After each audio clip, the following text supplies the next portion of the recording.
So hello students, फिर से आ गए एक इम्पॉर्टेंट टॉपिक पे जिससे डायरेक्ट क्वेश्चन बन सकता है नीट या फिर जेई में भी। ये कौन सा टॉपिक है आज का अपन डिस्कस करने वाले हैं। प्रीवियस वीडियो में अपन ने डिस्कस किया लैडर प्रॉब्लम्स। लैडर प्रॉब्लम से कंटिन्यूएशन में और एक इंपॉर्टेंट प्रॉब्लम आ जाता है bending of a cyclist. Bending of a cyclist, ये diagram it's not that perfectly good but you can just imagine it. एक साइक्लिस्ट टर्न लेते वक्त बेंड होता है। जो अपन ने स्पोर्ट्स या फिर मोटर बाइक कॉन्टेस्ट में भी देखा रहेगा, वाइल टेकिंग टर्न स्विंग करके वो ऐसे टर्न लेते सबने देखा है। मोटर बाइक्स वगैरह या फिर साइकिलिस्ट वगैरह लोग वो ऐसे करते हैं। तो इसका अपन आज इक्विलिब्रियम डिस्कस करने वाले। ये इक्विलिब्रियम में कैसे रह रहा है इसको अपन कंसीडर करेंगे। ये पॉइंट है। इस पे इसका वेट ऐड करेगा mg, शानदार वेट ऐड करेगा mg। तो वेट की वजह से इससे नीचे एक फोर्स जनरेट होने वाला है। ये टायर एक ग्राउंड से कनेक्टेड है, उसका एक नॉर्मल रिएक्शन फोर्स आ जाएगा। ये ऐसे सरफेस है, उसका नॉर्मल रिएक्शन फोर्स आ जाएगा यहाँ पे। सिंपल है। फिर एक सेंट्रीफ्यूगल फोर्स लगेगा या फिर स्यूडो फोर्स। मान लो यहाँ पे अपन एक बैठ जाए ऊपर, स्यूडो फोर्स लगाना पड़ेगा। एक्सेलरेटर रेटेड फ्रेम में अपन आ गए, स्यूडो फोर्स मारना पड़ेगा अपने को। स्यूडो फोर्स पीछे के डायरेक्शन में अपन मान लेंगे mv²/r। Magnitude of centripetal force and centrifugal force का इक्वल रहता है mv²/r। ये क्या कौन सा फोर्स मैंने यूज किया है लिख देता हूं। Centripetal force is used, centrifugal force is used. और तू स्यूडो फोर्स से भी कंसीडर कर सकता है। स्यूडो फोर्स देख, यहां पे mg और नॉर्मल वो बैलेंस हो रहा है। स्यूडो फोर्स को बैलेंस करने कौन सा फोर्स आएगा, सोच के बताओ। कमेंट करो सर, सोच के बताओ मुझे कौन सा फोर्स आएगा। फ्रिक्शन फोर्स एक्ट करेगा। शानदार सर बच्चा, शानदार बच्चा। फ्रिक्शन फोर्स एक्ट करेगा, फ्रिक्शन फोर्स एक्ट करने वाला है। ये सेंट्रीफ्यूगल फोर्स फ्रिक्शन फोर्स से बैलेंस हो गया। mg को नॉर्मल रिएक्शन ने बैलेंस कर दिया है। खेल खत्म। डायग्राम अपन ने समझ लिया, अभी लिखने की बस बारी है। क्या लिखेंगे?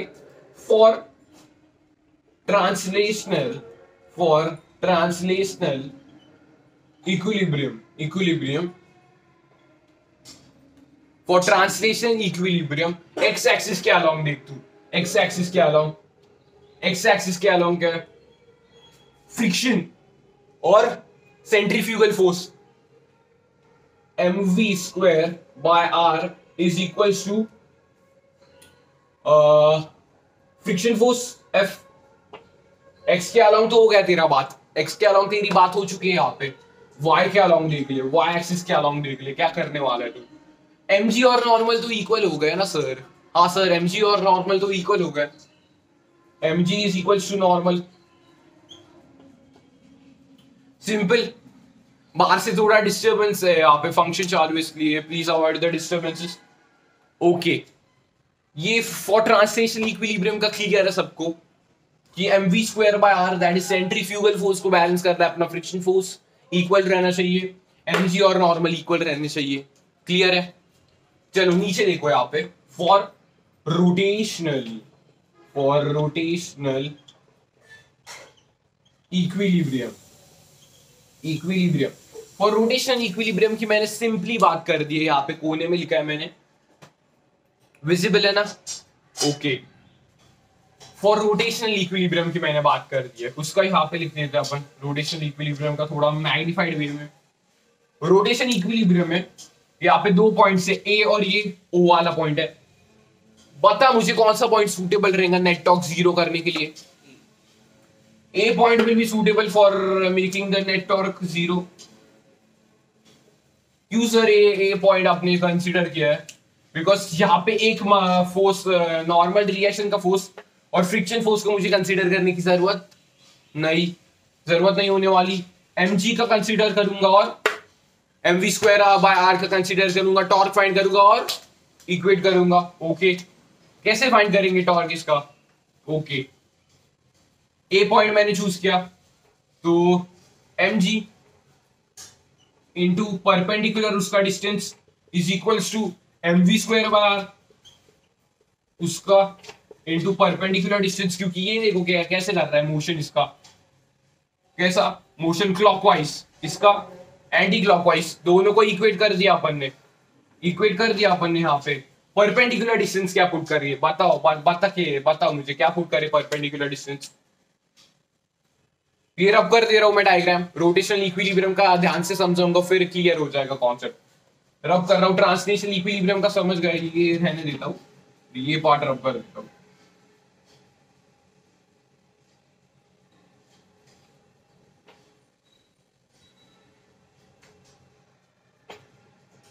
ये ट्रांसलेशनल इक्विलिब्रियम का है।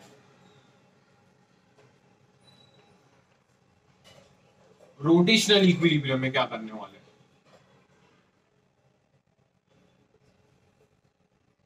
रोटेशनल इक्विलिब्रियम में क्या करने वाले सर अपन, ध्यान से देखना, ध्यान से देखना। क्या बोला मैंने, anti clockwise is equals to clockwise, net torque अपने को 0 करने का है। अबाउट पॉइंट ए मैंने चूज किया, पिछली बार बताया, पिछला जो लिखा है वही लिखता हूं, mg into perpendicular distance is equals to mv square by r into perpendicular distance. कैसे परपेंडिकुलर डिस्टेंस कैसे कंसीडर करने का है, ऐसे mv स्क्वायर बाय r था, डायग्राम याद है सबको, यहाँ पे mg था ऐसे नीचे की तरफ,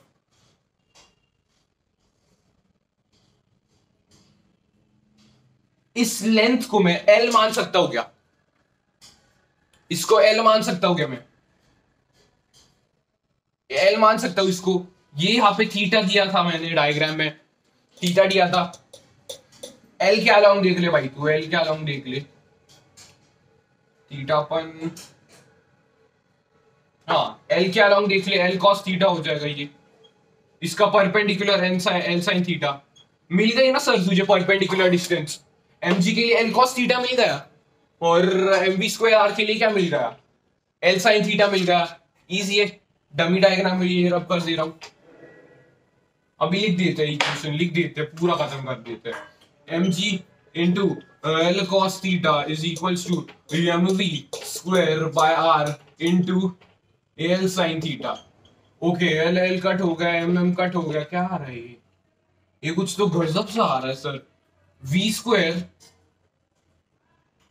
bye R G is equals to tan theta, ऐसा सा आ रहा है सर। ये कहाँ पे तो देखा अपन ने, बैंकिंग ऑफ फ्रॉड्स का वीडियो अपलोडेड है, वहां पे देखा है। मेंटॉस जिंदगी से ये यूज कर सकता है सर तू डायरेक्टली, बैंकिंग ऑफ फ्रॉड्स से v square by R G is equals to tan theta आ रहा है अपना।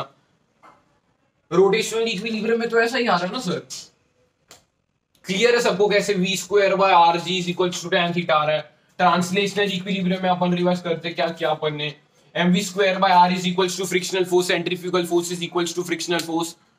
Okay, mg is equals to normal reaction force, wall लगाया मतलब नीचे की सरफेस लगाएंगे, नॉर्मल रिएक्शन फोर्स mg को बैलेंस कर लेगा। रोटेशनल इक्विलिब्रियम से ए मैंने पॉइंट कंसीडर किया जिससे मेरा फ्रिक्शन फोर्स का कंसीडरेशन मिट रहा था। दो फोर्सेस मैंने लिए mg और mv square by r, perpendicular distance मैंने डमी डायग्राम से फाइंड आउट किया। फिर यहाँ पे मुझे एक इंटरेस्टिंग बात पता चली कि मेरा बैंकिंग ऑफ रोड का ही फॉर्मूला रिपीट हो रहा है, v square by R G is equals to tan theta. So this is all about bending of cyclist का पूरा कॉन्सेप्ट क्लियर है। अगर आपका पूरा कॉन्सेप्ट क्लियर हो चुका है तो इस वीडियो को लाइक करना मत भूलना और चैनल को सब्सक्राइब किए बिना मत जाना। Thank you for watching.